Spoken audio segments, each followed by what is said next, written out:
तो इस वीडियो में हम बात करने वाले हैं कि कैसे हमें कोई वेरिएबल अगर हमारा कलेक्शन टाइप का है, it means list set and map है, तो उसकी वैल्यू को हम कैसे डाटाबेस में स्टोर कराएंगे। अभी तक हमने नॉर्मल वेरिएबल की वैल्यू को स्टोर किया, जैसे कहते हैं कि इंटीजर, स्ट्रिंग, डबल, इस टाइप की वेरिएबल को हमने वैल्यू को स्टोर किया। लेकिन जब हमारा जो वेरिएबल रहेगा वो कलेक्शन टाइप का होगा, it means list set map, तो उसकी वैल्यू को हम कैसे डाटाबेस में इंसर्ट कराएंगे, इसके बारे में इस वीडियो में प्रॉपर डिटेल से समझने की कोशिश करेंगे। ओके, तो इसके लिए सबसे पहले हम एक प्रोजेक्ट को क्रिएट करेंगे। ओके, तो सबसे पहले यहाँ से हम आते हैं फाइल में हमारे न्यू पे आएंगे, यहाँ पर प्रोजेक्ट पे सिंपली क्लिक कर देंगे, यहाँ से स्प्रिंग स्टार्टर प्रोजेक्ट पे अगेन नेक्स्ट पे क्लिक करेंगे। और हमारा जो सिस्टम है इस समय में इंटरनेट से मस्ट कंपलसरी है, कनेक्ट होना चाहिए। यहाँ पर नेम हम दे देंगे 11 week spring boot collection list दे देंगे सिंपली। और हमारा टाइप मेवन रहेगा, लैंग्वेज में जावा रहेगा, जावा वर्जन हमारा 8 है यहाँ पर। और हमारा ग्रुप नेम ये रहेगा एंड हमारा पैकेज नेम ये दे, सिंपली यहाँ से नेक्स्ट पे क्लिक कर देंगे। और हमारा स्प्रिंग बूट वर्जन 2.7.16 है। और यहाँ जो हम डिपेंडेंसी सेलेक्ट करेंगे वो हमारा लैम्बोक रहेगा, वेब रहेगा, MySQL driver and spring boot data JPA, 4 dependencies को अपने को ऐड करना है। और सिंपली यहाँ से हम फिनिश पे क्लिक कर देंगे और हम वेट करेंगे कि हमारा प्रोजेक्ट ऑल दी डिपेंडेंसीज को डाउनलोड कर लें। ओके, और यहाँ से हम जो अपने वन ऑफ प्रीवियस प्रोजेक्ट से हम एप्लीकेशन डॉट प्रॉपर्टी के अंदर जो डाटाबेस है, यूआरएल है, यूजर नेम है, पासवर्ड है, प्लेटफॉर्म है, सोएसक्यूएल एंड हाइबरनेट डीडीएल ऑटो जो है, इसको हम प्रॉपर्टीज को कॉपी करके हम अपने न्यू वाले प्रोजेक्ट में सिंपली दे देंगे। और यहाँ जो हम डाटाबेस यूज कर रहे हैं वो बूट है। ओके, तो ये हमारा 11 है, इसके अंदर आएंगे हम मेन रिसोर्स और एप्लीकेशन डॉट प्रॉपर्टीज पे आएंगे और यहाँ से पेस्ट कर देंगे। और ये दोनों हमारा प्रीवियस फाइल है, इसको हम सिंपली क्लोज कर देते हैं और यहाँ इसको सेव कर देते हैं। और सबसे पहले यहाँ पर हम इस SRC मेन जावा के अंदर आएंगे और इसके अंदर एक पैकेज है, इस पर राइट क्लिक करेंगे और एक एंटिटीज क्लास को क्रिएट करेंगे। तो हम क्लास पे सिंपली अगेन हिट कर देंगे और जो हमारा क्लास नेम रहेगा वो सिंपली प्रोडक्ट रहेगा। और यहाँ से हम जो प्रोडक्ट को रखना चाहते हैं एंटिटी पैकेज के अंदर रखना चाहते हैं। ओके, और इसके अंदर सिंपली ले लेंगे हम प्राइवेट इंट आईडी ले लेंगे एंड यहाँ से हम ले लेंगे प्राइवेट और सिंपली यहाँ से हम पास कर देंगे स्ट्रिंग नेम कर देंगे एंड यहाँ से हम ले लेंगे सिंपली प्राइवेट और यहाँ से हम लिस्ट ऑफ स्ट्रिंग ले लेंगे, बेसिकली लिस्ट ऑफ स्ट्रिंग, और इसका नाम दे देंगे इन्फो, लिस्ट ऑफ स्ट्रिंग रहेगा।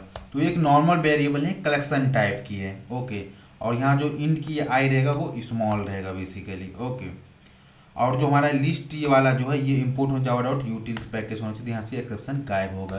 तो इस तरीके से हम यहाँ पर टोटल 3 वेरिएबल को डिफाइन कर दिए, हमारा आईडी है, नेम है और लिस्ट है।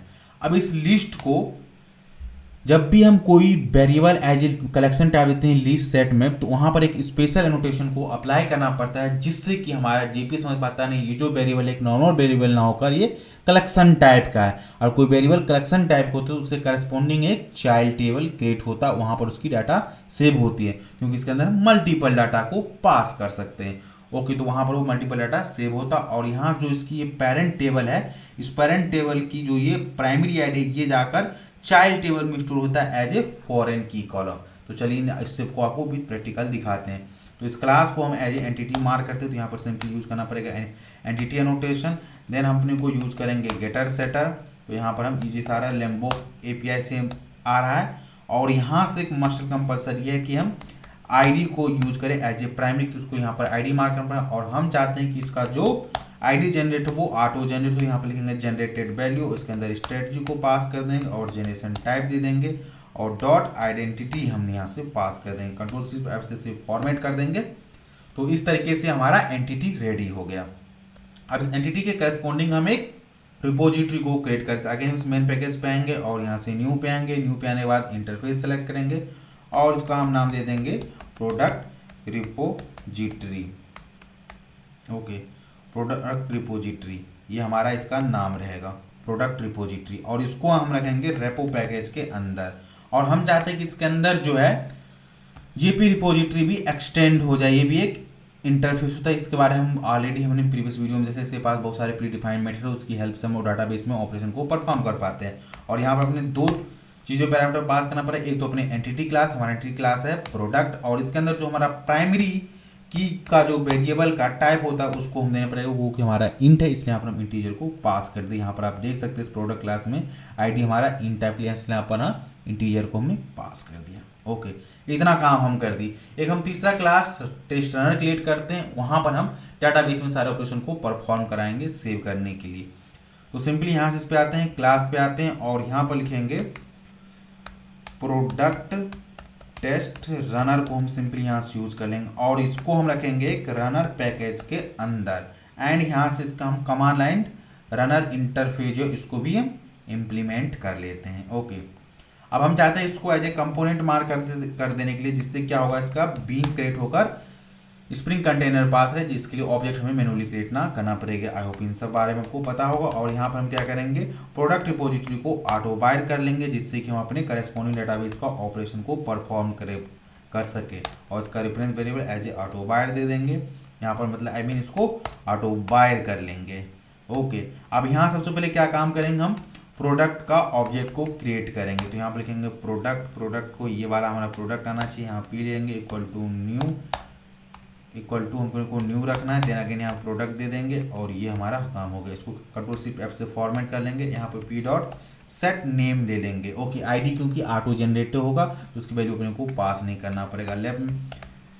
नेम हम लैपटॉप दे देते हैं। अब यहाँ पर हम जो दूसरा वेरिएबल है सेट इन्फो, ये क्या है, लिस्ट ऑफ डाटा को ले रहा है, लिस्ट ऑफ डाटा को। तो यहाँ पर हम दो तरीके से अंदर वैल्यू को पास कर सकते हैं। पहले एक तो हम एरे लिस्ट क्रिएट करें, उसके अंदर वैल्यू इंसर्ट कराए, देन एरे लिस्ट की रिफरेंस वैल्यू को यहाँ पर पास कर दें। एक सिंपल तरीका हो गया।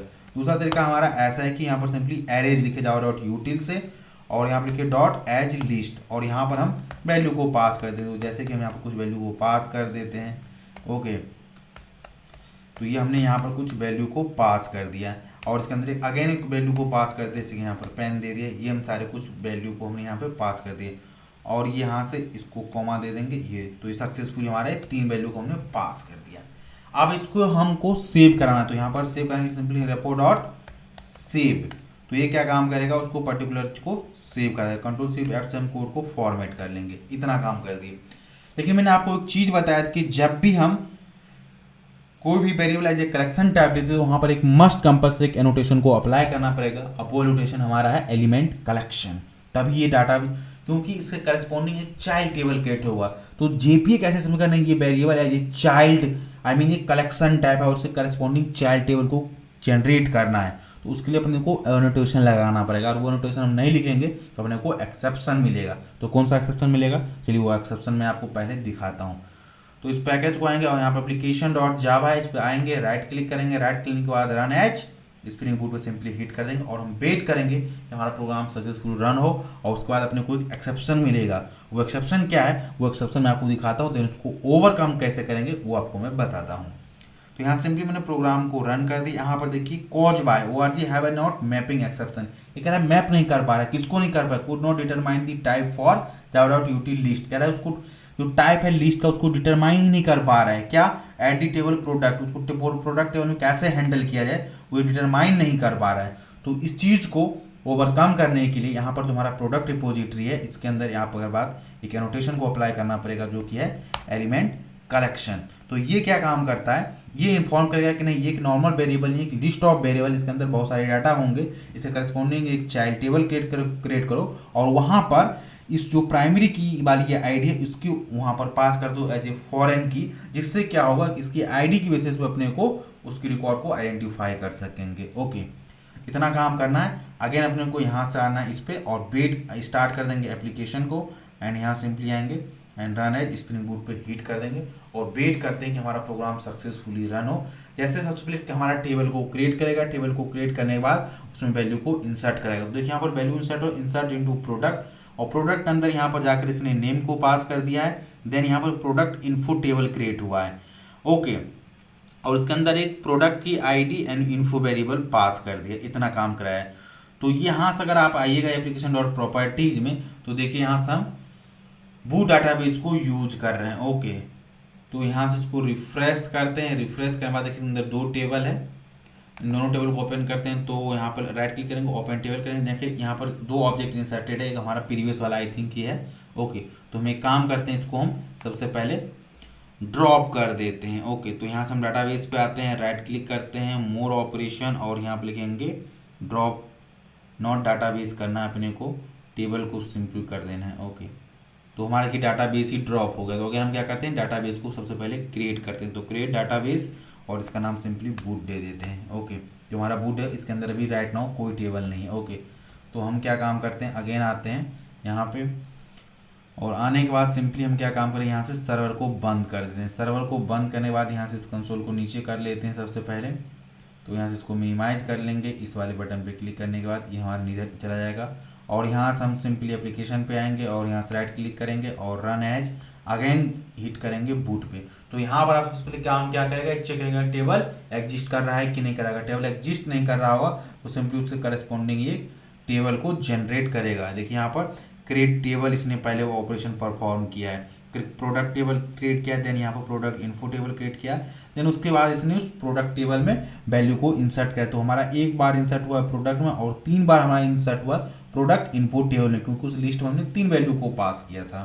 ओके, तो यहाँ से इसको हम रिफ्रेश करते हैं और रिफ्रेश करने के बाद देखिए यहाँ टेबल के अंदर 2 टेबल क्रिएट हुआ। तो यहाँ से इसको ओपन करते हैं और यहाँ इसको रिफ्रेश करते हैं। तो देखिए यहाँ से आईडी इसका 1 है और लैपटॉप है। ओके, लेकिन जब प्रोडक्ट इन्फो पे आएगा, देखिए यहाँ पे प्रोडक्ट अंडरस्कोर आईडी है एंड इन्फो में हमारा माउस कीबोर्ड एंड पेन है, ये वेरिएबल यहाँ पर हमने दिया है।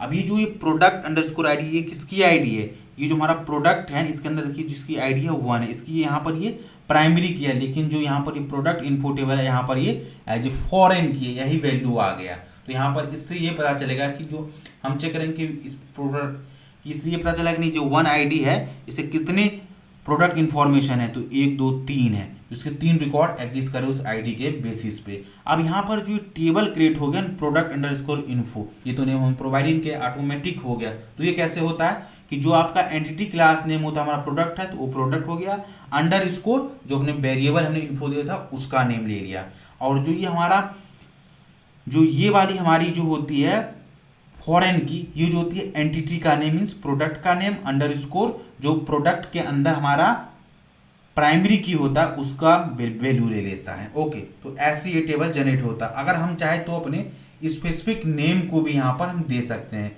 जिससे कि क्या काम करेगा, स्पेसिफिक नेम देना चाहे कि नहीं, जो हम फॉरेन की चाहते हैं उसका एक स्पेसिफिक नेम देना चाहते हैं, उस चाइल्ड टेबल का स्पेसिफिक नेम देना चाहते हैं, तो ये भी हम दे सकते हैं। ओके, तो सबसे पहले आते हैं एप्लीकेशन डॉट प्रॉपर्टीज़ के अंदर, और इसके अंदर यहाँ पर हम अपडेट के बजाय हम सिंपली क्रिएट देते हैं कि जब भी हम एप्लीकेशन को स्टार्ट करें तो वहाँ पर एक नया टेबल क्रिएट हो जाना चाहिए। ओके, तो हम चाहते हैं कि अपना एक स्पेसिफिक नेम देना चाहें इस चाइल्ड टेबल का। तो हमारा चाइल्ड टेबल कैसे जनरेट होता है, चाइल्ड टेबल में जो हमारा पेरेंट एंटिटी का नेम है प्रोडक्ट और उसके पास जो वेरिएबल है ये, तो ये हमारा जो होता है प्रोडक्ट अंडरस्कोर इन्फो, ये हमारा टेबल का नेम होगा, और उसके अंदर जो हमारा फॉरेन की होता है उसका नेम होता है इस पेरेंट टेबल का एंटिटी का नेम एंड अंडरस्कोर उसकी प्राइमरी आईडी का नेम, यही पूरा नेम वहाँ पर दिया था। बट अब हम चाहते हैं कि हम अपना एक स्पेसिफिक नेम देना चाहते हैं उस टेबल को। ओके, तो सिंपली यहाँ से आएंगे और इसके अंदर हम जो एनोटेशन एक अगेन अपने को पास करना पड़ेगा, वो क्या है, कलेक्शन टेबल। इस कलेक्शन टेबल के अंदर अपने को पास करना पड़ेगा। तो यहाँ पर इस कलेक्शन टेबल के अंदर सबसे पहले हम अपने टेबल का नेम दे देंगे। तो नेम इक्वल टू हम लिख देंगे इन्फो प्रोडक्ट, हम चाहते हैं कि ये हमारा टेबल का नेम हो, ऐसा हमने नेम दे दिया। बोर्ड क्या ले रहा था, प्रोडक्ट अंडरस्कोर इन्फो, लेकिन हम चाहते हैं कि हमारा नेम ऐसा हो, अपना स्पेसिफिक नेम देना चाहते हैं। और हम चाहते हैं कि जो हमारा ज्वाइन कॉलम है उसका नेम क्या होना चाहिए, तो हम लिखेंगे यहाँ पे @ अपने को नहीं लिखना पड़ेगा, यहाँ पर केवल ज्वाइन कॉलम देना पड़ेगा, और यहाँ पर लिखिए @ ज्वाइन कॉलम, और इसके अंदर जो हम नेम पास करेंगे, नेम इक्वल टू लिख देंगे फॉरेन की, FK लिख दिया हमने फॉरेन की।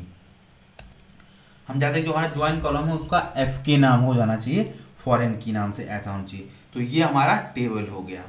ओके, इस तरीके से। और यहाँ से देखिए फॉरेन की का नाम, अब हम चाहते हैं कि जो टेबल के अंदर अभी आप जाइए देखिए यहाँ पर ये इन्फो नाम आ गया था, ये वाला इन्फो, इसका भी हमको एक स्पेसिफिक नेम देना चाहते हैं, तो कैसे होगा, तो यहाँ पर लिख देते हैं। तो यहाँ पर अपने को डायरेक्टली यूज करना पड़ेगा कॉलम को, तो यहाँ पर यूज करेंगे हम कॉलम को, ये वाले कॉलम को अपने को यूज करेंगे। ये कॉलम क्या काम करेगा, इसके जो ये इन्फो है इसका नेम यहाँ से पास कर देगा। तो हम यहाँ पर हम देना चाहते हैं डाटा दे देना चाहते हैं कि नाम, कि इसका जो मेन एंटिटी हो वहाँ पर इसका नाम डाटा आना चाहिए ये। तो यहाँ से अगेन हम एप्लीकेशन पे आते हैं, राइट क्लिक करते हैं और रन एज स्प्रिंग बूट पे हिट करेंगे। तो अब देखिए हम जो इन्फॉर्मेशन दिए ऐसा ही क्रिएट करेगा ये चाइल्ड टेबल को उसी के बेसिस पे। ओके, हमारा प्रोग्राम यहाँ से रन कर रहा है और उसको हम वेट करते हैं। देखिए एक एक्सेप्शन दे रहा है, तो एक्सेप्शन क्या है, अगर डिफॉल्ट बिल्ड हाइवन सेशन फैक्ट्री इज, तो ये हमने जो क्रिएट पास करते हैं यहाँ पर सी कैपिटल था, इसी कारण यहाँ पर ये ऐसा इशू कर रहा है। ओके, तो यहाँ सबसे पहले इसको रिमूव करते हैं, इसको ऐसे नहीं लिखे, ऐसे लिखना पड़ेगा क्रिएट, वहाँ पर उसका सी कैपिटल था इसीलिए प्रॉब्लम आ रहा था।